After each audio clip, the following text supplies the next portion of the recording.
that it hasn't benefited them. And I find that frequency increases, and it's just very playful, and there's a newness to it and creative. It's just about putting it on the schedule of, okay, I'm going to initiate which day or like when am I going to. How can I make it different? Like, I'm going to poke in when my partner is showering, and I'm going to like do something during that situation or whatever that looks like. So I encourage you to do the jar. I think it can be fun, or be inventive and creative in your own way in how you can pull these different activities. So the next one isn't as exciting. It's porn, which is our last point. I put this in there because it's so prevalent in relationships that it's important to talk about. Does anybody know the statistics for women and men with porn? Same. Mm-hmm. Yeah, it's the same. So I lead the Women's Healthy Sexuality group, or like this is the first year that I haven't, but for the last few years I have, and the statistics are the same. It's about like 45 to 45% for women, and then whatever that math is for guys, 55%. Women, so it's different for women because the research says it's more around storylines and fantasy stories on, gosh, what do you call it? I can't think of what they're called right now, but it's kind of like 50 Shades of Grey, but then you create your own storyline with it. So fan fiction. Yeah, fan fiction. There we go. So fan fiction online is typically where women tend to go more towards, but we're finding that they do a lot of like visual stimulation as well. So 50 Shades of Grey is exciting, but what purpose is it serving for the relationship? So for men and women, I address this because a lot of women don't talk about it because they think that they're the only person going through it. But a lot of women, whenever I started leading the group for women, we had 300 women sign up for the Women's Healthy Sexuality group for sexual acting out behaviors. And so it's just identifying and realizing that you're not alone in this, and that there's a community here that you can go to. But in talking about porn, I want to be able to address that it happens on both sides of the relationship, not just guys. So, of course, there's Exodus 20:14, you shall not commit adultery. And there was a book I was reading about adultery, like when you take it apart, adulter means to muddy the water, and so you can't see it clearly, and that's what happens with porn too, right? It muddies our brains so that we can't see things in its pure state. We can't see sexual intimacy in its pure natural state. It muddies it for us, and so it's not as appealing for us anymore because our brains get heightened and muddied from something more sexually heightened due to like the dopamine levels, or I kind of equate it to, if you heard my talk, I equate it to sugar. So if I'm used to eating fruit and then I start eating maybe like Oreos, and the next week I'm eating like 3 Oreos a day, and then my tolerance goes up. Whenever I go to eat a strawberry, it's just not going to taste as good anymore because my sugar levels are used to something a little bit higher, right?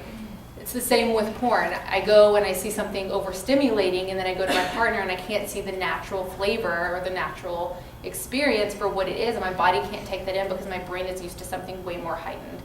And so we just have to be aware that the way that the brain interacts to porn can greatly shift the way that we are in our relationships too, and it creates this false intimacy, creates a band-aid for feeling something deeper that only God can fill. Same with a partner.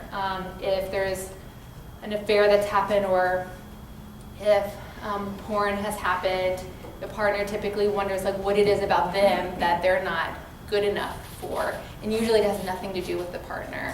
And so I'd like to try and help that person focus on getting that fulfillment from God, and knowing He sees you beautiful, He sees you perfect and fulfilled, not perfect, but it's not perfect, but beautifully and wonderfully made on both sides. It's not about you, it's about this person going through something else, and they're trying to fill another wound with this. And so trying on both parts for getting that fulfillment from God instead of porn or affirmation from your partner when it's not there. There is a verse in Proverbs 5:19. Your spring water is for you and you only, not to be passed around among strangers. Bless your fresh flowing fountain. Enjoy the wife you married as a young man, lovely as an angel, beautiful as a rose. Don't ever quit taking delight in her body. Never take her love for granted. Why would you trade enduring intimacies for cheap thrills? I found that really interesting because it is so easy. Like, I think Satan knows how great sexual intimacy is and why God designed it for us to have sexual intimacy frequently, and he has created something that is very appealing for so many people and is just taking us out of something else that is right in front of us, like our partner and the love and the greatness that's there, and how can we reconnect with that versus going to something easier.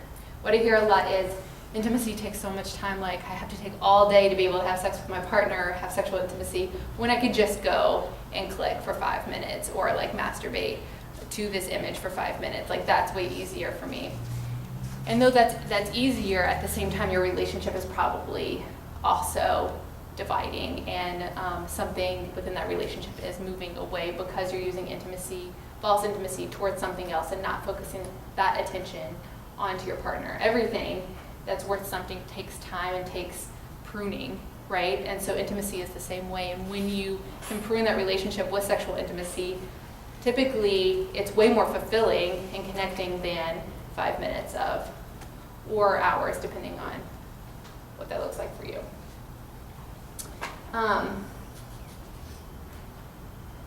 And then there's new research, like I talked about on stage, if you guys were there, that for young men we're finding this phenomenon, and for like all ages, that porn is creating this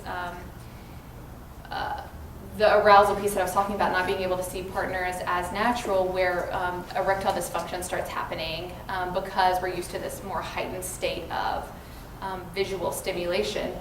And so what happens is we start thinking, oh, I must not be sexually attracted to my partner, so I must leave them because I don't have this connection to them anymore. When it's really about trying to decrease and get rid of the porn, and then we find that the erectile dysfunction goes away, but sometimes some anxiety work needs to be done around that too. If you are looking to rebuild that intimacy and decrease the behavior around porn, there's community here, and again, like highlighting that things aren't meant to be done in isolation but in community.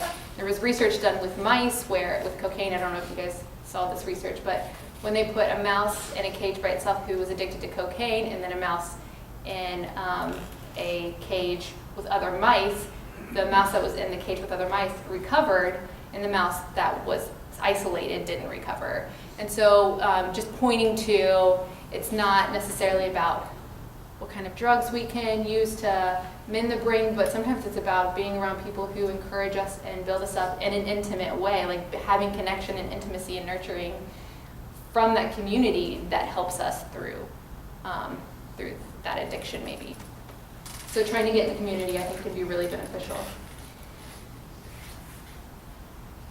So one of the exercises that I think can be good in trying to rebuild sexual intimacy when something like this has happened, because that can be difficult. We know false intimacy, and typically what I find is that this has started from a young age. This is how we understand sexual education, is through porn. So it's not like it's something that's just popped up. Most people in here have seen porn before and have struggled with porn before. And so it can be difficult to know what does sexual intimacy look like when I'm used to pornographic images to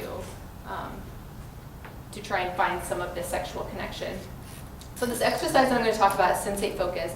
And this can help not only with this part of sexual intimacy, but if you've been sexually abused and your body is holding on to that trauma, if you're nervous and have this aversion or fear to get back into sex because of pain or because of erectile dysfunction, premature ejaculation, sensate focus can be a great way to kind of work your way into becoming more sexually intimate into something like intercourse. So we start out at something really in a more non-threatening environment.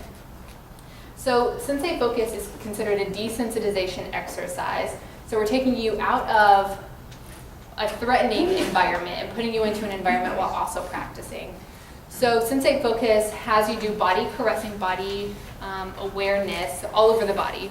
But the first exercise is a hand caressing exercise. So what you do is you take your partner's hand without talking for, typically it's 15 minutes, but we won't do 15 minutes. And you just go around the hand, you don't massage it, you don't pet it. Your partner is not an animal.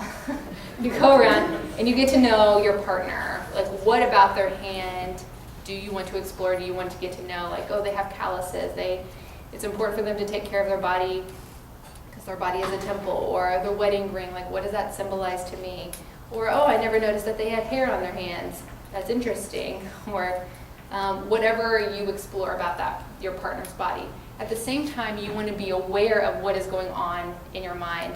Is my mind trying to escape? Am I bored? Am I from a perspective of I don't receive, I only give, and so this is very uncomfortable for me? These are all things you want to be aware of as you're doing this hand caressing exercise. And typically what happens in the hand caressing mimics what happens in the sexual, more intense sexual interaction. And so we want to be able to work on some of those pieces that are happening at the hand caressing, and then start working your way up to the maybe like intercourse or other sexual interactions that you're having. So you would do your hand, and then the next time you would do the feet, and then the face is always really uncomfortable. Then you do a mirror exercise where you stand in front of the mirror naked together and you talk about what you enjoy and like about the other person's body. And then you talk about what you're grateful for your body and what it does and why God invented and created bodies and the use for it versus like what I don't like and what is not working for my body. Like, oh, my legs provide me with the ability to walk and run and like, you know, whatever that looks like, and thanking God for that, but then also encouraging your partner's body as well. And then you would go through different areas of the body until you get to intercourse. So there's a book called Restoring the Pleasure that provides you with different exercises for Sensei Focus. So what I want you to do is with your partner, I want you to do 5 minutes of this hand caressing, and then after that 5 minutes you'll switch. And the other person will caress. So I want you to notice as the person being caressed and the person caressing, what's going on, what do you notice? How can I ground myself and be more present with the sexual, or with the caressing that's happening?